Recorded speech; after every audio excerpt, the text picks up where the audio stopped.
Hola amigos de Cosas Pequeñas. Ahí dentro está Susi, el pez boina roja de mi hermana mayor. Suele limpiar el acuario cada 4 semanas, pero en pocos días empiezan a crecer algas que recubren la parte interior del cristal del acuario. Como veis, el agua no está tan sucia como parecía, lo que están sucias son las partes internas del cristal. Vamos a ver qué hay entre esa mugre. 10 segundos dentro y empezamos.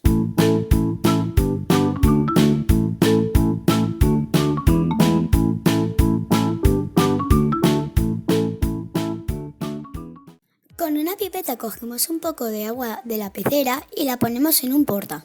Luego hacemos un pequeño raspado de la pared de la pecera, que no grabé, y lo ponemos también en el porta. Ahora ponemos el cubre y ya está listo para ver al microscopio. Vamos a empezar viendo la muestra a 60 aumentos. Lo primero que encontramos fue este rotífero.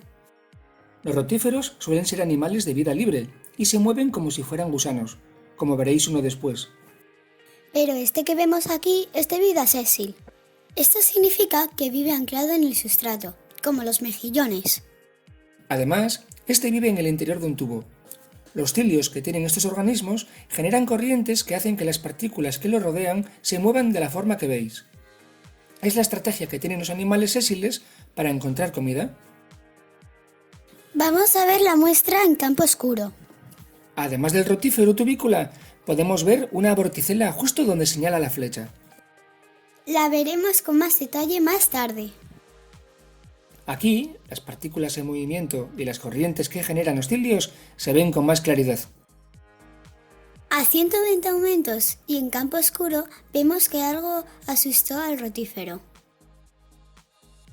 Su simple sistema nervioso detectó algún peligro que hizo retraerse e introducirse en el tubo protector.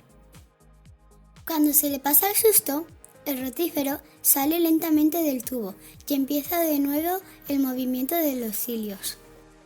De nuevo, en campo claro, podemos ver el movimiento que tiene el rotífero. ¡Uy! Otro susto que se llevó el bichito. Después de la contracción, lentamente vuelve a salir del tubo protector y empieza a mover los cilios de nuevo. Da la impresión de que la corona de cilios gira como si fuera una rueda, pero es un efecto óptico. Realmente lo que ocurre es un movimiento coordinado de todos los cilios, igual que ocurría con los cilios de los mejillones. ¿Os acordáis? Ahora podéis ver dos vorticelas, una de ellas contrayendo y extendiendo su pedúnculo.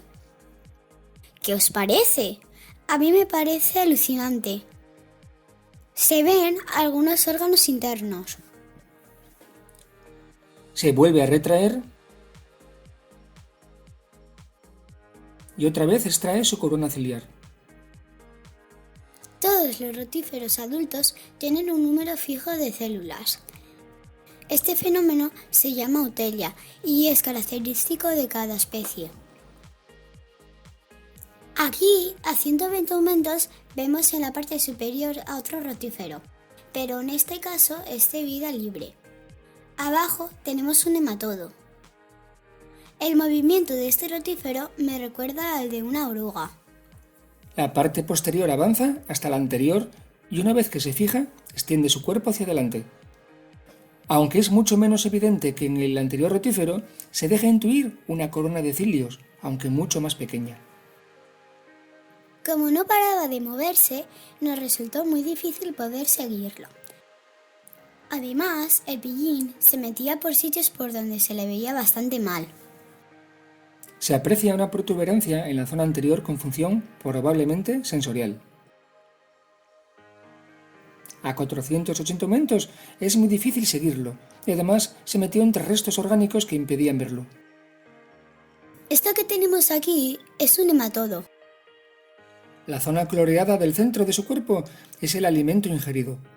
Ya veis que tienen un intestino muy largo.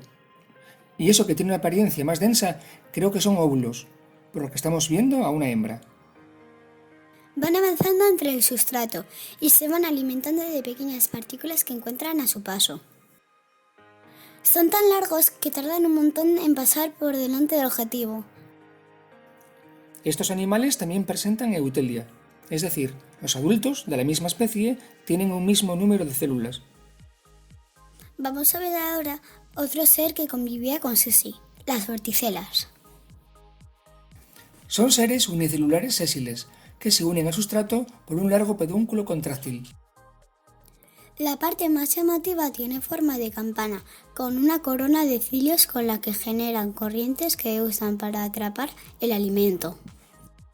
Su interior tiene diversos orgánulos reguladores de la presión osmática, vesículas digestivas. El pedúnculo, llamado espasmonema, hace que ante un estímulo se retraiga rápidamente. Tras unos instantes, el pedúnculo vuelve a estirarse lentamente. Como veis, el espasmonema es muy largo. Este bichito que vemos ahora es la primera vez que lo vemos. Después de documentarme, puedo deciros que es un astrotrico. ¿Qué significa pelos en el vientre? Esos pelos son cilios con función locomotora, aunque aquí no se aprecian bien porque no para de moverse y ocultarse. Es muy característica su cola en forma de V. Se alimenta de bacterias, protozoos y restos orgánicos.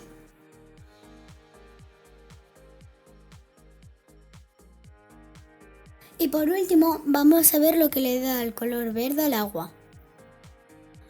Por supuesto, son algas verdes filamentosas. Se puede ver un núcleo en cada una de las células, Y a su alrededor hay vacuolas y cloroplastos.